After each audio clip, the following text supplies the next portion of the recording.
Good morning, YouTube and Facebook. My name is Jeff Blum. The author of the book is Cross the Answer. It is Sunday, April 6, 2014, and the title of today's 6-minute sermon is Hitler in the Pulpit. Hitler in the Pulpit. Now, I know that is a very harsh statement, so let me get right to the point. By no means am I calling anyone Hitler. It's the spirit of Hitler that I see in the Christian pulpit today.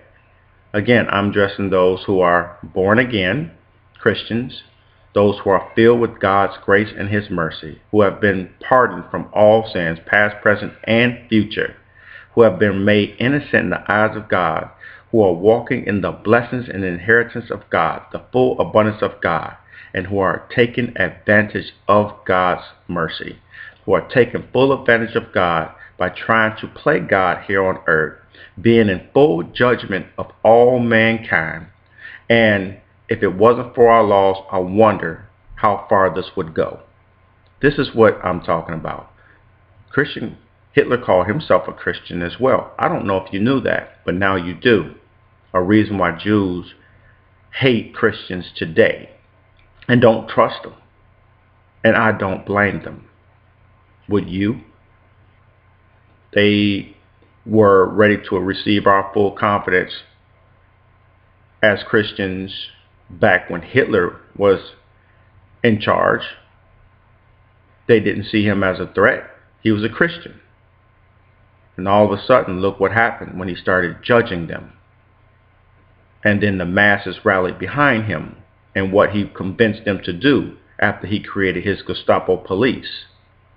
And those that perpetrated being Gestapo police, meaning people in the neighborhood, ratting out their neighbors who are Jews, and so on. You know the rest of the history of the Holocaust. If not, you have YouTube. You can just Google it or YouTube it. That being said, this is what happens when you stand and you judge people all the time. Not very good things. It leads to mob-type action. It leads to killing people outside of abortion clinics. It leads to homosexual, gay, lesbian bashing and physically beating people to death.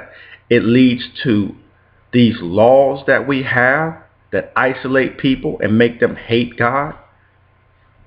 Does that sound like the God that you love, that you want to serve? Then be very careful what you hear on Sunday mornings. Very, very careful. Because there is a lot of evil in the pulpits, and it's through judgment. People mean well. They think that they're doing God's will. But once that mouth opens in judgment of all these people and casting them straight into hell and trying to tell them how to live, what we forget is how good God's grace and mercy was to us. Last week I talked about living in a time of silence of God. Some may disagree, that's fine.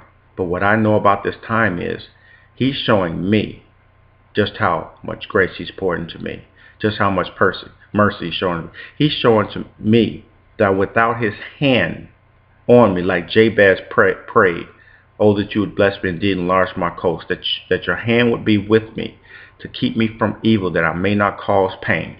Now, why did Jabez have to pray that prayer? Because he knew without God's hand how much evil and pain he could cause. And with God being silent and His hand not being as strong as I'm used to on me to keep me from evil that may not cause pain, how easy it is for me to do so much wrong and inflict so much pain, and to know God's mercy. Would I ever know His mercy without knowing just how much evil is even inside of me? Now, it's in all of us, even people who claim to uphold the law. It's in all of us.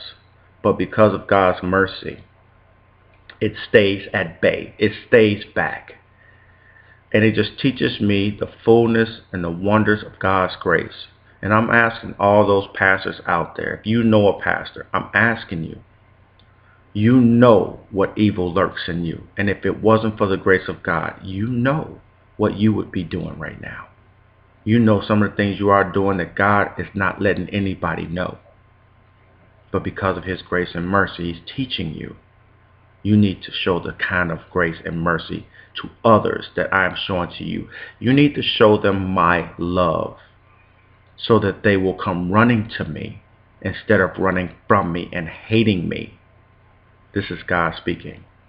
Not through me right now, but I can just see it. I can feel it in my heart. So let's stand up for what is right. Do we like everything that's going on in the world? No. No more than we like the evil that lurks in all of us. We don't like it. We don't like the devil in our ear constantly trying to make us bend to his will. So let's stop bending to his will. Let's stop judging. Let's stop saying bring back the good old days, the same ones that kept black people in the basements of churches while white people were up praising God. Come on, let's get real here. All of that was evil. All of that was done in the name of God, supposedly. The Bible could be anything you want. Let's not make it evil. Let's show God's grace to the world that we may win the world to Christ through his wonderful